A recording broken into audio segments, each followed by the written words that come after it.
हर खबर पर होगी आपकी पकड़। डाउनलोड कीजिए एबीपी लाइव ऐप। और देखिए, मरने वालों की संख्या जो है वो बढ़कर 23 हो गई है। अब तक 21 की जानकारी मिल रही थी रणवीर, मरने वालों की संख्या 23 हो गई है। दावे खूब हो रहे हैं, बातें खूब हो रही हैं, लेकिन असल में स्थिति क्या है, कितनी भयावह है, वो हम अपने दर्शकों को लगातार दिखा रहे हैं। रणवीर जी देखिए, पहले तो मैं पलायन की क्या वजह है ये बताऊं कि मैं लगातार रोज सड़कों पर निकलता हूं, मजदूरों से मिलता हूं, बात करता हूं और जानने की कोशिश करता हूं कि तमाम सारी अपीलों के बाद भी ये मजदूर आके पलायन क्यों कर रहे हैं। तो इसकी वजह ये है कि ना नौकरी है, ना इनके पास पैसे बचे हैं और ना ही सरकारी मदद इनके पास पहुंच पा रही है। ऐसे में इनकी सबसे पहली कोशिश है कि किसी भी तरीके से अपने गाँव पहुंचे, जहाँ पहुंचने के बाद इनको ये पता है कि 2 वक्त की रोटी मिल जाएगी। ये सारे ज्यादातर जो मैक्सिमम केसेस हैं वो असंगठित क्षेत्र के मजदूर हैं, जिनको ऐसी जगहों पर काम करते हैं जिनको निकालना बहुत आसान है मालिकों के लिए। तो वो फिलहाल इनको नौकरी से निकाल रहे हैं। मकान का किराया देने के लिए इनके पास पैसे नहीं बचे हैं। मकान मालिक लगातार मजबूर करता है कि किसी भी तरीके से वो किराया दें। और साथ ही जो थोड़े बहुत पैसे बचे हुए थे वो लॉकडाउन की इस पूरी अवधि में खत्म हो चुके हैं। ऐसे में पैसे का और कोई साधन नहीं है और सरकार की जो मदद की उम्मीद इनके पास थी वो शुरुआत में थोड़े बहुत राशन और पैसे खाने की जरूर मदद हो गई थी, लेकिन उसके बाद अब पूरी तरीके से वो मदद नहीं पहुंच पा रही है। ऐसे में स्थिति बहुत ज्यादा भयावह, बहुत ज्यादा गंभीर है और भूख की समस्या की वजह से ये पलायन हो रहा है। दूसरा, शुरुआत में जो लॉकडाउन हमने देखा था उसमें पुलिस की सख्ती बहुत ज्यादा थी, जहां पर घरों से निकलने पर ही कार्रवाई होती थी। लेकिन पलायन बढ़ने के साथ साथ पुलिस की जो सख्ती है वो खत्म हो चुकी है। और किसी भी हाल में, और मैं आपको पूरे अलग अलग राज्य सरकारों का हाल बताऊं, चाहे वो महाराष्ट्र से आ रहे हो मजदूर हो, दिल्ली से हो, गुजरात से हो, मध्य प्रदेश से, कहीं से भी मजदूर आ रहे हैं। और जब हमने उनसे पूछा कि क्या उन्हें रोका नहीं गया है, क्योंकि लॉकडाउन की वजह से राज्यों के बॉर्डर्स भी सील हैं, तो सबने बताया कि कहीं कोई पुलिस वाला रोकने को तैयार नहीं है। कुछ पुलिस वाले जो इनके भलाई के लिए सोचते हैं वो ट्रकों पर इनको बैठा जरूर देते हैं, लेकिन इनको रोकने की कोई व्यवस्था नहीं की गई है। यानी कि राज्य सरकारें रणवीर, बहुत अहम जानकारी दे रहे हैं आप। और जाहिर सी बात है, तमाम लापरवाहियों के बीच इस तरह के हादसे हो रहे हैं जिसमें बेचारे मजदूरों की जान जा रही है, जो पलायन कर रहे हैं, अपने घरों को जाने की कोशिश कर रहे हैं। रणवीर, आप बने रहे हमारे साथ। और देखिए, मुख्यमंत्री योगी ने कल ही अधिकारियों को निर्देश भी दिया था कि किसी भी प्रवासी मजदूर को असुरक्षित तरीके से यात्रा की अनुमति ना दी जाए। फिर भी हादसा हुआ। आज गाजियाबाद और नोएडा से मजदूरों को उनकी मंजिल तक ले जाने के लिए ट्रेन भी चलने वाली है, लेकिन इसके बावजूद मजदूर जान जोखिम में डालकर सफर कर रहे हैं। पहले सुनिए सीएम योगी ने क्या कहा था। उत्तर प्रदेश के अंदर रहने वाले प्रत्येक कामगार और श्रमिक की सुरक्षा और उनके सम्मान के लिए हर सब कुछ करेगी और इसलिए उसके संकट के साथ खड़ा होना यह हमारा नैतिक दायित्व बनता है। थोड़ा धैर्य रखें, हम उन्हें सुरक्षित उनके घरों तक पहुंचाएंगे। और मैंने इसीलिए लगातार प्रशासन से कहा, कल मैंने शाम को स्पेशली बैठक की थी, चीफ सेक्रेटरी को, डीजीपी को, एसीएस होम को और अन्य अधिकारियों को बुलाकर के मैंने बहुत सख्ती से इस बात को कहा। मैंने कहा कोई पैदल नहीं चलना चाहिए, कोई 2 व्हीलर और 3 व्हीलर से भी नहीं चलेगा, कोई ट्रक से भी नहीं परिवहन करेगा। उत्तर प्रदेश में जहां पे भी कोई प्रवासी कामगार और श्रमिक घुसता है, अगर अगल बगल के राज्य सहयोग नहीं भी करते हैं, उत्तर प्रदेश में प्रवेश करते ही आप उसको अपने क्वारंटाइन सेंटर में उस जिले में ससम्मान लेके जाएं। और रणवीर, हमारे सहयोगी लगातार जुड़े हुए हैं। भीषण हादसा हुआ है, 21 मजदूरों की मौत की खबर आई थी, अब वो संख्या बढ़कर 23 हो गई है और कई मजदूर घायल हैं जिनका इलाज किया जा रहा है, जिनको रेफर किया गया है बेहतर इलाज के लिए। रणवीर लगातार जुड़े हुए हैं। रणवीर, सीएम योगी ने कल ये अपील की थी, वो अपील हम अपने दर्शकों को दिखा भी रहे हैं, लेकिन उसके बावजूद क्या जो प्रशासनिक अधिकारी हैं, जो प्रशासन है, स्थानीय प्रशासन है, उनको ये अपील नहीं समझ में आई क्या कि वो लोगों को रोकें, उनकी कुछ व्यवस्था करें ताकि जान जोखिम में ना डालें? देखिए, बीते 1 हफ्तों में हमने कई बार इस बात की तस्वीरें दिखाई हैं, जिस तरीके से मथुरा के और भरतपुर के बॉर्डर पर जिस तरीके से पुलिस की झड़प हुई थी, आपस में पुलिस वाले ही भिड़ गए थे, वो भी मामला इसी तरीके था।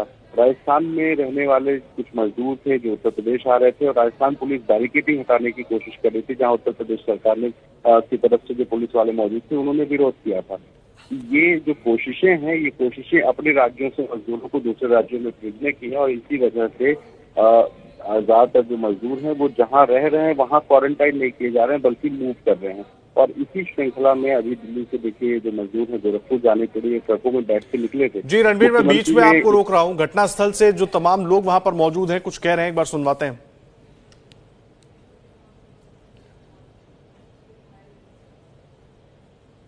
जी रणबीर, अपनी बात कही पूरी कीजिए आप। होल्ड पर रखा है। क्या रणबीर से इस वक्त हमारा संपर्क नहीं हो पा रहा, उनसे बात करने की कोशिश करेंगे। तस्वीरें हम आपको दिखा रहे हैं उत्तर प्रदेश के औरैया की, जहां पर भीषण सड़क हादसा हुआ है। 23 मजदूरों की जान चली गई है और करीब 13 मजदूर घायल हैं जिनका इलाज किया जा रहा है। इस वक्त की बड़ी जानकारी हम आपको दे रहे हैं। ये मजदूर दिल्ली से गोरखपुर जा रहे थे, अपने घर जा रहे थे, एक ट्रक में सवार थे और आमने सामने की टक्कर बताई जा रही है। हालांकि अभी पूरी जानकारी नहीं मिल पाई है, लेकिन 2 ट्रकों का एक्सीडेंट हुआ है, भीषण हादसा हुआ है। तस्वीरें आप देखिए और शायद दूसरी ट्रक में इन तस्वीरों को देखकर लग रहा है कि सीमेंट या उस जैसा कुछ सामान लोड था और उस हादसे की वजह से 23 मजदूरों की जान चली गई है। बाकी मजदूरों को रेफर किया गया है, उनका इलाज किया जा रहा है। भीषण हादसा हुआ है। पलायन की तस्वीरें देश भर से आ रही हैं, अलग अलग राज्यों से आ रही हैं और तमाम जगहों पर जो तस्वीरें दिख रही हैं कि जल्द से जल्द अपने घर पहुंच जाएं, सुरक्षित अपने घर पहुंच जाएं। जिस बुरी स्थिति में मजदूर फंसे हुए हैं, चाहे खाने पीने रहने की, जिस तरह से रणवीर हमारे संवाददाता बता रहे थे, उससे उनको छुटकारा मिले। इस जल्दबाजी में जान जोखिम में डाल रहे हैं मजदूर और इस तरह के हादसों का शिकार हो रहे हैं। एक के बाद एक घटनाएं अलग अलग जगहों से देखने को मिल रही हैं। 23 मजदूरों की मौत हो गई है। इस वक्त ये बड़ी खबर हम आपको दे रहे हैं। उत्तर प्रदेश के औरैया में ये भीषण हादसा हुआ है। 2 ट्रकों की टक्कर हुई है। एक ट्रक में मजदूर सवार थे जो औरैया जा रहे थे, औरैया से गुजर रहा था उस वक्त ट्रक, और गोरखपुर जा रहे थे, दिल्ली से गोरखपुर अपने घर जा रहे थे। और तस्वीरें देखिए, रात करीब 3:30 बजे के आसपास यह हादसा हुआ था। अभी भी वहां पर राहत और बचाव कार्य जारी है। रणवीर लगातार हमारे साथ जुड़े हुए हैं। रणवीर, बड़ा सवाल यही है, दावे बार बार हो रहे हैं, हकीकत उससे बिल्कुल अलग है। आप तो खुद ग्राउंड पर हैं, तमाम जगहों पर आप देख रहे हैं, कमी कहां रह जा रही है? केवल दावे ही हवा हवाई हो जा रहे हैं। देखिए, अगर बड़े लेवल से छोटे लेवल तक बात करें तो हर कोई अपना टॉपिक ट्रांसफर, जिसको आम भाषा में कहते हैं, वो करने की कोशिश कर रहा है। कई बार हम देखते हैं कि सड़कों पर जो जिला के छोटे छोटे अधिकारी हैं वो सोचते हैं कि उनके थाना क्षेत्र से किसी तरीके से पलायन दूर हो जाए। जो जिले के अधिकारी हैं वो सोचते हैं कि किसी तरीके से उनके जिले से ये लोग दूर हो जाएं ताकि उनके ऊपर ना आए। और इसी टॉपिक ट्रांसफर के चक्कर में ये जो मजदूरों का पलायन है ये बेहद आसानी से हो रहा है। नहीं तो अगर थोड़ी सी भी सरकारी सख्ती होती, चाहे वो राज्यों के बॉर्डर पे हो, जिलों के बॉर्डर पर हो, ये मजदूर आगे नहीं बढ़ सकते थे। लेकिन आप देखिए कि तमाम सारे अलग अलग राज्यों से, अलग अलग जिलों से जो मजदूर हैं ये पलायन कर रहे हैं अलग अलग रास्तों से। कोई पैदल निकला हुआ है, कोई साइकिल से निकला है, कोई रिक्शे पे है, कोई ठेले पे है, कोई ट्रकों पे बैठ के, मतलब जिसको जो मिल रहा है वो उस तरीके से पलायन कर रहा है। और ये जताता है कि आदेशों के सीधे सीधे नीचे स्तर पर जो अधिकारी हैं वो उल्लंघन कर रहे हैं ताकि उनके ऊपर चीजें ना आए। अभी आपने मुख्यमंत्री की बात सुनवाई थी। कल मुख्यमंत्री ने साफ कहा था कि बड़े अधिकारियों को इस बात का निर्देश है कि कोई पैदल नहीं चलेगा, कोई ऑटो रिक्शा या बाइक पे भी बैठ के नहीं जाएगा। और मुख्यमंत्री के इस निर्देश के बाद हम उम्मीद कर रहे थे कि जो पलायन की तस्वीर है वो बदलेगी और लोगों को जहाँ है वहाँ रोका जाएगा। तो लगातार मुख्यमंत्री की तरफ से कोशिश हो रही है कि लोगों को रोकने की, सहयोग देने की, लेकिन बावजूद उसके जो पलायन है वो लगातार गंभीर होता जा रहा है। ये जो बड़ा मामला है जिसमें 23 लोगों की मौत हुई है, जिलाधिकारी अभिषेक मीणा ने इस बात की पुष्टि की है कि 23 लोगों की मौत हुई है। फिलहाल जो जी रणवीर, 23 लोगों की मौत हुई है। उस वक्त की बड़ी और दुखद खबर हम आपको लगातार बता रहे हैं। सुबह का वक्त है और जो खबर आई है वो बहुत दुखद भी है और सोचने पर भी मजबूर करती है। उत्तर प्रदेश के औरैया में गांव लौट रहे मजदूरों के साथ ये भीषण हादसा हुआ है। यहां 2 ट्रकों की टक्कर हुई है, 23 मजदूरों की मौत हो गई है और 15 लोग गंभीर रूप से घायल बताए जा रहे हैं। हादसा शहर कोतवाली क्षेत्र के मिहौली नेशनल हाईवे पर हुआ है। बताया जा रहा है कि ट्रकों में सवार मजदूर दिल्ली से गोरखपुर जा रहे थे, अपने घर पहुंचने की कोशिश कर रहे थे और उस वक्त यह हादसा हुआ। रात को 3:30 बजे के आसपास यह हादसा हुआ है। हालांकि राहत और बचाव कार्य वहां पर लगातार कोशिश की जा रही है, लेकिन उसके बावजूद इस तरह के हादसे सामने आ रहे हैं। और यह कि डीएम अभिषेक मीणा साहब हमारे साथ जुड़ गए। मीणा साहब, क्या कुछ पूरी जानकारी आप दे पाएंगे हमारे दर्शकों को? सबसे पहले इसमें सुबह 3:30 बजे करीब घटना हुई है। ट्रक में कुछ लोग बैठे हुए थे छोटे कैंटर में और वो ढाबे के पास ही साइड में, हाईवे के साइड में खड़े हुए थे और चाय वाय पी रहे थे। और दूसरा, ये ट्रक दिल्ली से आया था, इसमें दिल्ली के मजदूर थे, दिल्ली से टक्कर के लाए थे।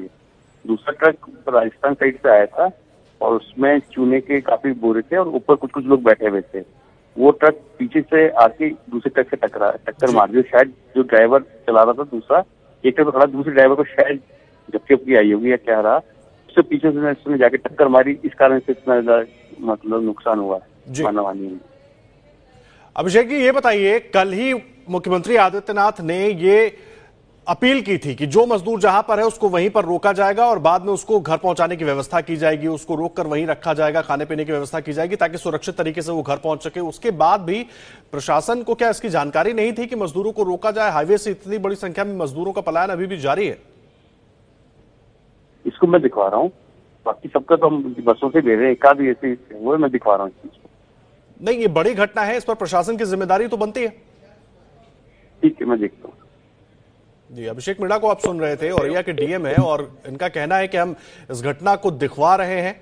हालांकि जब इनसे सवाल किया हमने कि खुद मुख्यमंत्री योगी आदित्यनाथ ने कल अपील की थी कि जो भी पलायन कर रहे हैं मजदूर हैं, वो जिस जगह से गुजर रहे हैं उनको वहीं पर रोका जाए ताकि उनको सुरक्षित तौर पर उनके घर पहुंचाने की व्यवस्था की जाए और इस तरह का कोई हादसा ना हो। उसको लेकर अभी कोई माकूल जवाब डीएम साहब के पास नहीं था जो वो एबीपी न्यूज के दर्शकों को दे पाए हो। उनका कहना है कि हम इसको दिखवा रहे हैं, हम इसको चेक करेंगे और उसके बाद इसकी जानकारी देंगे। और जब हमने ये भी पूछने की कोशिश की कि आप प्रशासन की इसमें खामी है, इस बात को वो मानेंगे, तो उस पर भी उन्होंने यही कहा कि अभी इसको मैं दिखवा रहा हूं। ये है उत्तर प्रदेश का प्रशासनिक रवैया, हम आपको बता रहे हैं। खुद मुख्यमंत्री अपील करते हैं कि राज्य में पलायन कर रहे जो मजदूर जो उत्तर प्रदेश की सीमा में आ जाएगा वो जहां होगा उसको वहीं पर रोका जाएगा ताकि उसको सुरक्षित तरीके से उसके घर पहुंचाएं, इस तरह के किसी हादसे का शिकार कोई मजदूर ना हो। लेकिन उसके बावजूद देखिए औरैया के डीएम जवाब नहीं दे पाए। जब उनसे यह सवाल हमने किया कि खुद योगी आदित्यनाथ ने यह अपील की है कि प्रशासन ये व्यवस्था करेगा कि कोई भी मजदूर हाईवे पर पलायन ना करे, उसको रोका जाए और उसके बाद सुरक्षित तरीके से ट्रेनों के जरिए या किसी दूसरे वाहन के जरिए, लेकिन सुरक्षित तरीके से उनको उनके गांव घर तक पहुंचाया जाए। इस पर औरैया के डीएम साहब अक्षय मीणा जवाब नहीं दे पाए। उनका कहना था दिखवा रहा हूं, ये शब्द डीएम साहब के थे। जब उनसे यह पूछा गया कि खुद मुख्यमंत्री ने इस बात की जानकारी दी, अपील की, उसके बाद क्या प्रशासन को जानकारी नहीं थी, तो उनको कहना था कि मैं दिखवा रहा हूं। और देखिए, हमसे बात करने के पहले डीएम साहब ने घटना को लेकर क्या कुछ जानकारी दी है वो एक बार आपको सुनवा देते हैं। ये सुबह 3:30 बजे करीब की घटना है। एक जो छोटा ट्रक था उसमें कुछ लोग बैठे हुए थे, वो आ रहे थे दिल्ली साइड से। तो ये लोग मैक्सिमम इस ट्रक में वेस्ट बंगाल और बिहार के थे। तो वो ढाबे के पास साइड में गाड़ी खड़ी करके हाईवे साइड में चाय वाय पी रहे थे। तो लोग कुछ लोग जो ठीक है उन्होंने बताया पीछे से ट्रॉलर राजस्थान से आया था, उसमें चूना वूना भरा हुआ था, उसमें कुछ लोग बैठे थे। वो ट्रक पीछे से वो एकदम टक्कर मारी। शायद जो लग रहा है यही लग रहा है ड्राइवर को झपकी आ गई। तो उससे जो ट्रॉले में भी जो जिन लोगों को चोट पहुंची और जो उस ट्रक के ऊपर कुछ लोग थे जो उसके नीचे दब गए, ट्रक पलटी खाया। तो उसको निकाल ले ट्रेन में से निकलवा। तो दौरान 23 लोगों की कैजुअलिटी हुई है। 15 को हमने सर्वे रेफर करा जिनको फ्रैक्चर ज़्यादा है, माइनर फ्रैक्चर छोटी मोटी चोटी 20 लोग यहाँ। तो औरैया के डीएम अक्षय मीणा को सुन रहे थे आप, लेकिन जब हमने उनसे यह पूछा कि खुद मुख्यमंत्री ने अपील की है कि तमाम पलायन कर रहे मजदूरों को रोका जाए, उनको बाद में सुरक्षित तरीके से उनके घरों तक पहुंचाया जाएगा, उनके गांव तक पहुंचाया जाएगा, उस पर वो जवाब नहीं दे पाए एबीपी न्यूज पर दर्शकों को कि आखिर ऐसा हुआ कैसे। उन्होंने कहा दिखवा रहा हूं। आप अंदाजा लगाइए स्थानीय प्रशासन की स्थिति का। अगर डीएम इस तरह के शब्द इस्तेमाल करेंगे कि दिखवा रहा हूं, तो ये बड़ी चुनौती हो जाती है खुद सरकार के लिए कि आखिर सरकारी फैसले जो हैं वो ग्राउंड तक कैसे पहुंचेंगे। और देखिए, एक बार आपको लगातार हम वहां का अपडेट भी दे रहे हैं। 23 मजदूरों के इस भीषण हादसे में मौत हुई है और 15 मजदूर घायल बताए जा रहे हैं। हादसे में कुल 35 मजदूर अब तक घायल हुए हैं, ये पूरी जानकारी मिल रही है, और 15 मजदूर बुरी तरह घायल है। राजस्थान से आ रहे थे। किस से एक्सीडेंट हुआ है? टक्कर मार दिया गाड़ी में। कौन सी गाड़ी पे थे आप लोग? क्या हुआ? आपकी भी बोरे में। जी, आपकी भी बोरे में। ये अच्छा। किसने भाई टक्कर? गाड़ी में पीछे से टक्कर मार दी, उसके बाद नीचे में पलट खा गया।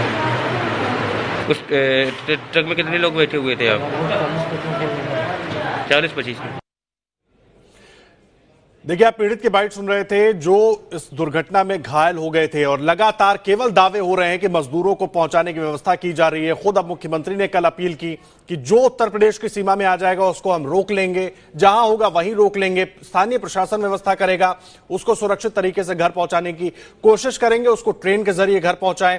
लेकिन उसके बावजूद यह फैसला या मुख्यमंत्री का यह फरमान शायद स्थानीय प्रशासनों के समझ में नहीं आया है, और इसीलिए इस तरह की घटनाएं फिर देखने को मिल रही हैं। 23 मजदूरों की दर्दनाक मौत हो गई है भीषण सड़क हादसे में। यह उत्तर प्रदेश में औरैया के पास यह घटना हुई है, मियौली नेशनल हाईवे पर, जहां पर एक ट्रक में ये मजदूर सवार होकर गोरखपुर जा रहे थे, दिल्ली से गोरखपुर अपने घर, और एक दूसरे ट्रक ने टक्कर मार दी जिसमें 23 मजदूरों की मौत हो गई, 35 मजदूर घायल हैं, 15 की हालत गंभीर बताई जा रही है। और जब डीएम साहब अक्षय मीणा साहब से हमने सवाल किया कि आखिर मुख्यमंत्री का यह फरमान, इसकी जानकारी प्रशासन को क्यों नहीं थी, मुख्यमंत्री के इस आदेश के बावजूद मजदूर कैसे सफर कर रहे थे हाईवे पर, इस पर वो कोई जवाब नहीं दे पाए। उनका कहना था कि मैं दिखवा रहा हूं, यानी कि अब डीएम साहब ताकीद करेंगे कि इस पूरे मामले में हुआ क्या। लेकिन सवाल बड़ा यह है कि स्थानीय प्रशासन के पास आखिर जानकारी क्यों नहीं थी, क्योंकि हाईवे से तमाम मजदूर पलायन जो कर रहे हैं वो गुजर रहे हैं, उसके बाद उनके पास कोई जानकारी नहीं थी, कोई ऐसा जवाब नहीं था। अब सवाल यह है कि खुद मुख्यमंत्री ने तो यह फरमान जारी कर दिया, लेकिन क्या स्थानीय प्रशासन उसको समझ नहीं पाए, या उसका ठीक से पालन नहीं कर पाए, या उनको पता ही नहीं चल पाया। ये कई ऐसे सवाल हैं जिनके जवाब मिलने बहुत जरूरी हैं। लेकिन इन सब के बीच दुखद यह है कि 23 मजदूरों की, वो मजदूर जो पलायन कर रहे थे, घर से परेशान थे क्योंकि मकान मालिक किराया मांग रहा था, खाने को रोटी नहीं थी क्योंकि मदद नहीं मिल पा रही थी, नौकरी नहीं थी, इस वजह से जेब में पैसे नहीं थे, किसी तरह इनकी कोशिश थी कि ये अपने घरों को पहुंच पाए, अपने गांव पहुंच पाए, लेकिन वो नहीं पहुंच पाए। 23 लोगों की जान चली गई, 15 लोग गंभीर रूप से घायल हैं, और कुल घायलों की अगर संख्या की बात करें तो 35 लोग घायल हैं, जिनमें 15 गंभीर रूप से घायल बताए जा रहे हैं। अब स्थानीय प्रशासन वहां पर मौजूद है, लोगों को अस्पताल ले जाया गया है, उनके इलाज की व्यवस्था की जा रही है। तस्वीरें लगातार हम आपको दिखा रहे हैं दुर्घटना स्थल की, जहां पर अभी भी रेस्क्यू की कोशिश की जा रही है कि कहीं और कोई मजदूर तो उस जगह पर नहीं है। लेकिन सबसे बड़ा सवाल यही है कि आखिर प्रशासन जागा क्यों नहीं, जब खुद मुख्यमंत्री ने इस बात का फैसला किया, उन्होंने खुद एक संदेश जारी करके कहा कि जो मजदूर उत्तर प्रदेश की सीमा में आ जाएगा उसको हम रोकेंगे, उसको घर तक पहुंचाने की कोशिश करेंगे सुरक्षित तरीके से, और तमाम स्थानीय प्रशासन की जिम्मेदारी होगी। उसके बावजूद आखिर औरैया प्रशासन फेल क्यों हुआ, क्यों उनको जानकारी नहीं मिली कि हाईवे से मजदूर अभी भी पलायन कर रहे हैं, और लगभग सब जगह का यही हाल है, मजदूरों का पलायन लगातार जारी है। उसके बावजूद या तो स्थिति यही है, जिस तरह से रणवीर हमारे साथ लगातार बात कर रहे थे, जानकारी दे रहे थे, टोपी ट्रांसफर की कवायद हो रही है कि बस मजदूर किसी तरह हमारे जिले से निकल जाएं और उसके बाद उनकी जिम्मेदारी खत्म। जवाब इन तमाम सवालों के स्थानीय प्रशासनों को भी देने होंगे। लेकिन दुखद यह कि 23 मजदूरों की जान इस भीषण सड़क हादसे में चली गई है, और 15 लोग गंभीर रूप से घायल हैं, और 35 लोग कुल घायल हैं जिनका इलाज किया जा रहा है। लगातार अपडेट आपको एबीपी न्यूज पर देते रहेंगे।